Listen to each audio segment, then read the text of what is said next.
Good morning. Welcome back to the podcast, the Evil Dungeon Master Universe podcast. I am your host, Evil Dungeon Master Vince. It's Monday, and it's time to start a new week. Maybe it's going to be a short week for you here, as the 4th of July is coming up, so it's a short week for me. 3 days this week, and then we have a nice weekend coming up for 4th of July, taking some time off and going out of town to have some nice fun with the wife and the family. Hopefully, you do the same. If not, then well, I'm sure you'll spend the time how you want to spend your time, playing games or spending time with your family or doing whatever you feel is necessary. If it's work, God bless you. Work. For me, obviously it's going to be doing some time away. I just need a little break every once in a while. So there won't be any episodes Thursday or Friday, and so you'll get Monday, Tuesday, Wednesday, and then next week will be back to normal. But today I want to talk a little bit about what I did this weekend. I did not have a normal game this weekend because we were doing some stuff preparing for the next week, and my players weren't ready for with their characters, so no big deal. What I did this weekend was do some solo role playing. I decided I wanted to play a detective noir type game, and I wasn't sure how exactly to start this.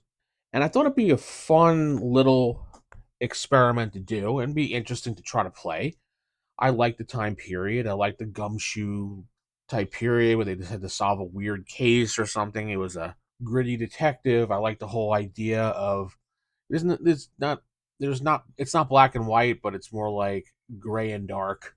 There's no clear cut thing for it. You're just a detective, you're a private investigator, you're a private eye back in either the 1920s, 30s, or 40s, depending. I picked the 30s because I had more material based on 1930s at hand. Like I had the book of random tables from 1920 and 1930 that was for mostly used for Cthulhu, but you could use it for any game based on that time period. As well as I had like old Eldritch horrors, rule random tables. I had the solo investigator handbook for Call Cthulhu, but I decided overall that I was going to use the Unisystem, the Cinematic Unisystem for this. Now, what I did was I pulled out the Angel the role playing game for this because it was more in the first season of that show. It was more about a detective agency, so I felt maybe that would be a little bit easier because it had more skills in there and more things associated with detective work. Plus, I've already been using that system in another role playing game I'm playing by myself, so I figured, what the hell? I already know a system, it's quick to use, and then I can grab the Mythic One Page emulator, which was in Mythic Magazine. I forget which one it was. I printed it out just a long time ago.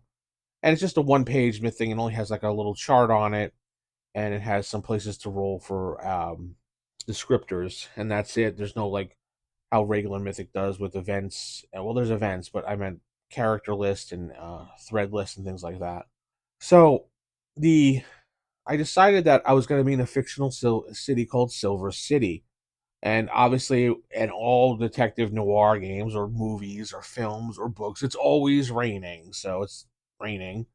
The rain was pouring down the city like a curtain of sorrow, the neon lights reflecting off the wet asphalt, painting the night in the shades of blue and red, was my opening line for this. I was sitting in my office, small office, smoke-filled room overlooking the city.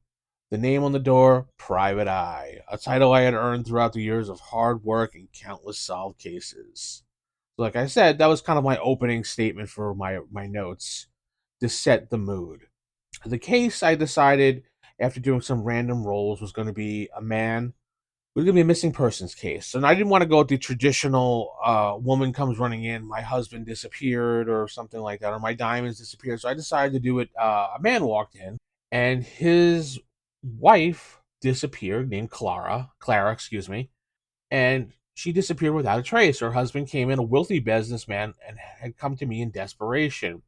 He had already gone to the police, but they had turned up nothing. He was hoping I could do what they couldn't do. So the investigation brought me to their house, the home that they were in. It was a giant, lavish mountain, a mountain mansion. Wow. Filled with expensive furniture and priceless art. But I noticed that when I was in this house, and after doing some looking around and just poking around, it didn't have that touch. It felt like a museum, or when you go inside of a house and it doesn't feel like a home, it feels like a cold, dreary, like people just kind of live here and they don't really care thing. I had spoken to the staff. They really didn't say much to me. They just said that Miss Clara was nowhere to be found. And they seemed suspicious, but they would not tell me anything. They did say she was a very private person and that she was not very warm. She was very cold, is about the only thing they would say. She didn't have many friends. She didn't go out much. She spent most of her time in the study reading and writing. So after looking around a bit more, I decided to take a look at the study. It was a cozy room. It was filled with books and papers, and it had a certain touch to it with care, and it looked a lot different from the rest of the house. So I knew this was her, I guess, sanctuary, so to speak. The door, I noticed, had two locks on it, which I found suspicious in a house where she's supposed to feel safe. She had two locks on these doors. I thought that was very interesting. A woman not feeling safe in her own house. Well, that was a clue right there, right?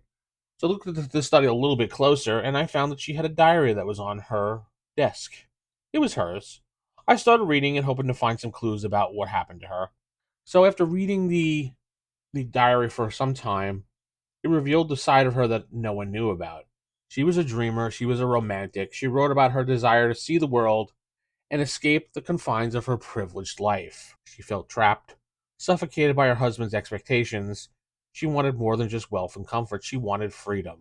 The more I read, the more I understood. Clara had not been kidnapped. She ran away. She had left her old life behind in search for something new, something real, something better than what she had.